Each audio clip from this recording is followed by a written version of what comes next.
Hello, everyone. It is the break between the Guangzhou quarterfinals and the Shanghai semifinals. I'm in my hotel room with coverage presented by Mobalytics, and guess who's joining me in my hotel room today?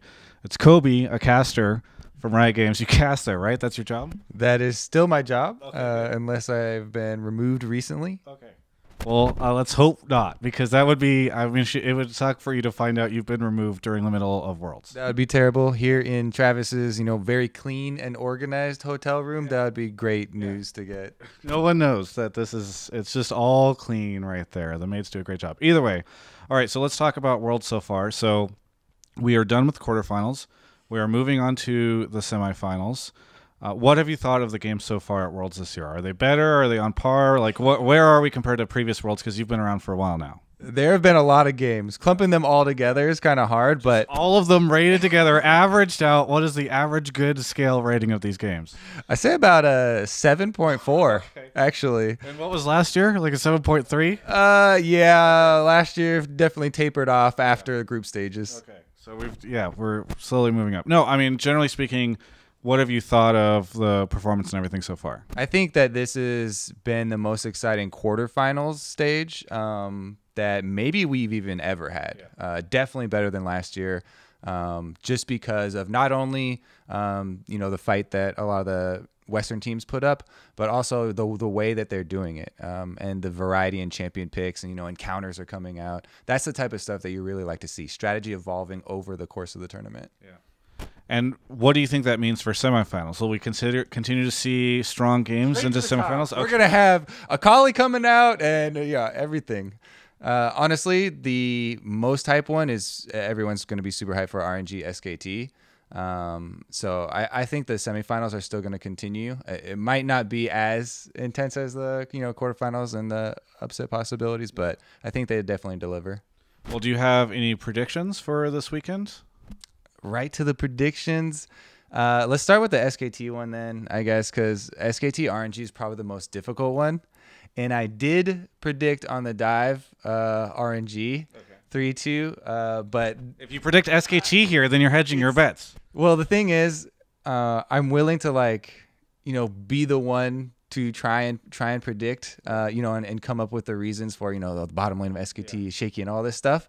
But if I had to put money on it, and I'm being honest, I don't, just because of how well SKT prepare for their best of fives and how clutch of a player, Faker is, it's hard to say that I would actually bet on it though. So you were willing to be the guy to take the fall for RNG, but my understanding is you were not willing to be the guy to take the fall for Cloud9 in your prediction for Cloud9 WE. They were the underdog there. You didn't predict them, right? They didn't win. I predicted 3-2 WE, and that was the exact score. So yes, you predicted it correctly. You did predict it correctly, but I like that you're saying on the dive that you're willing to play the guy that's like, yeah, maybe the underdogs can win this, but not when it comes to Cloud9. I don't know what you're trying to get at, Travis. I think everyone knows exactly what I'm trying to get at. No, okay, so let's move on. Other than that, what has Worlds been like for you in China? Like, separating from the games, how has this whole experience been like for you? China's always a bit rough because the firewall and trying to get around. VPNs don't even always work. So internet and food are probably the two main obstacles to overcome. But other than that, I really enjoy, especially Shanghai that we're in right now. The fans here are always extremely awesome. Not just for the Chinese teams as well.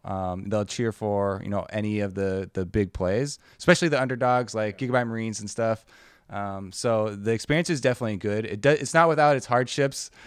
Food and internet are like the two most important things for us, but it's definitely enjoyable.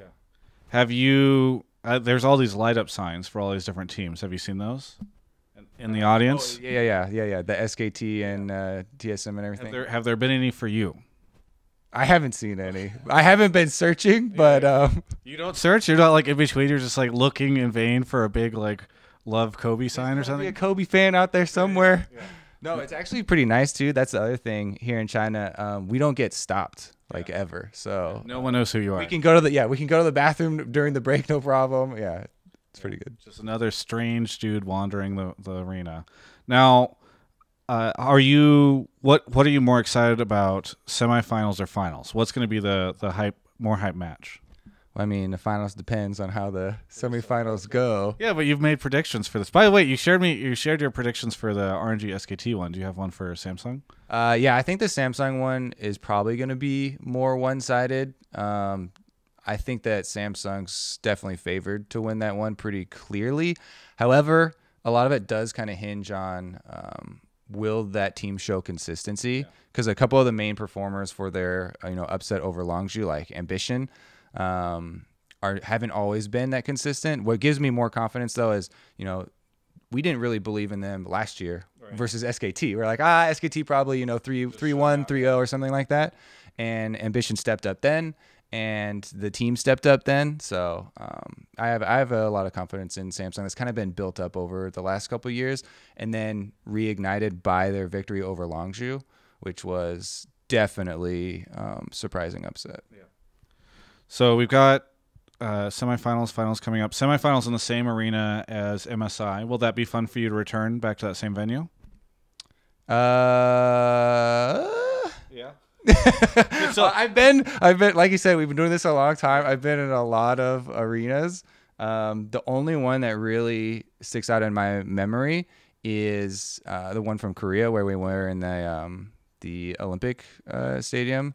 And then I'm really looking forward to the finals in the Bird's Nest. Yeah. But yeah, as far as the MSI one, it's a lot of arenas. Yeah. So now we've talked about all the good and fun things. It's time to talk about North America. You tried to throw me under the bus with Cloud9 for some reason when I was the strongest proponent. That's true. Whatever. But we didn't even hear what you were predicting, because technical issues. Let's talk about. I gave a great speech at the beginning of all the things Cloud9 could do. It was great. Your gestures and everything during that time, you were so emphatic, and I was just like, "This is." And I knew that you'd been trying to hype up that speech for a while. You've been trying to figure it out. All right, now we've talked about the fun things. Let's talk about North America. So still going strong, baby. Still going strong. Cloud9 almost made it, but. What do you think of North America's results at Worlds this year? Are they disappointing? Should fans feel redeemed by Cloud9's performance and sort of overperforming where people didn't think they should? What's your kind of take on that whole fiasco? Well, I say North American fans are usually disappointed at Worlds. I think that this year, maybe less so, because it kind of went to par. We usually have a couple of teams. TSM's always pretty hyped up. And for the last 3 years, it's kind of, for various reasons, has kind of crashed and burned. But then another team usually ends up losing to wild cards or not getting out groups, and Cloud9 is there at the end of the day. I think that this one could give North American fans, more hope for the future, I think, just because of how Cloud9 did put themselves out there with actually trying a lot of different strategies. I thought Reaper, even though he got a bunch of flack for his Game 5 draft, games 1 through 4 were really good from them. They came right out of the gate with Aurelion Soul, trying to hit him with some, CLG style or something. Almost were able to take that game and press the series to the 5 games pretty convincingly. So overall, I think it was an impressive performance. TSM's obviously very, very sad about their own, especially considering the group that they got this year. Sure. So, that was a pretty big speed bump for NA fans in the middle there. But, it kind of came around in the end. Yeah. So next year, the dream is that Reaper has 5 good drafts instead of 4, and then we make it out, right? That's how that works. We're just hoping every year it gets a little bit more drafts. Win every single draft for every game. Yeah. That's really hard to do, but yeah. There we go. If we can just swing that. Other than that, how are things been with you, Kobe? We're done. I don't have any more Worlds questions. How are things with Sam Hartman-Kensler? They're pretty good. I've definitely been enjoying this trip, this Worlds trip, because we talked a lot about quarterfinals and stuff, but it started out actually still my most favorite moment of the entire tournament was the first game in group stages that I cast, which was Gigabyte Marines versus Fnatic.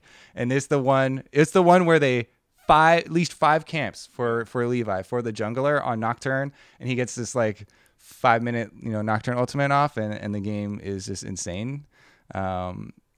and it's kind of like kept that level for me. So yeah, still enjoying the ride. Now there's a lot more space between the games, so the Worlds trip always kind of peters out here, and you start to look forward to going home. But I'm still super excited because we have this golden apple at the end, the Bird's Nest, biggest stadium. So we'll see.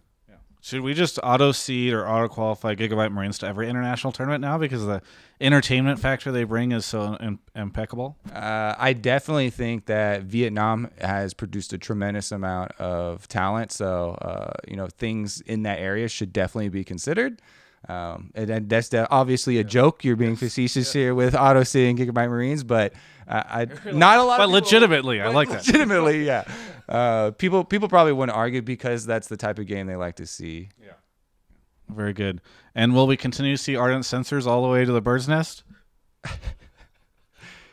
Yeah, they've been nerfed on live, but you can still catch them here during Worlds. Yeah. Very good. What a great way to end this interview. Is there anything you want to say to any of the fans? Thank you.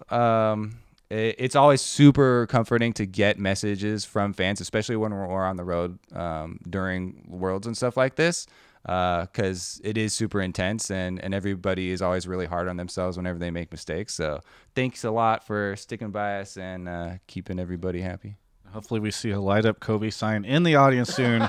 That's it for me. You can check out the rest of my coverage of all things Worlds right here on my YouTube channel. Oh, hello. I didn't see you there. I actually just got back to the hotel after going to the venue for some interviews, and I'm actually just checking out the new Mobalytics esports site. That's right. You've heard me talk to you about how they help you figure out your strengths and weaknesses, but they've just launched this new thing for Worlds. There's so much functionality. Let me tell you about it. It's got schedules for the games, and I know a lot of you hate spoilers. There's actually a spoiler tag that changes the functionality of the site to hide results, etc. So if that's what you're interested in, you've got that. There are pre-game analytics and analysis for matches before they even start. There are post-game breakdowns, builds, and more advanced stats, including analytics using Mobalytics' specific formula. There's even a section dedicated to champions themselves. In fact, you can search specifically for your favorite player, track their games, view heat maps, read through their champions, and see more. And finally, by the way, if watching these videos is too taxing, Mobalytics actually has transcribed many of my world interviews for your reading pleasure. So be sure to check it out. It's got all sorts of cool stuff on it. Explore the site. It's esports.mobalytics.gg. And by the way, thanks for watching this video. You can actually sign up for their service if you want to get better at League of Legends over at mobalytics.gg/Travis.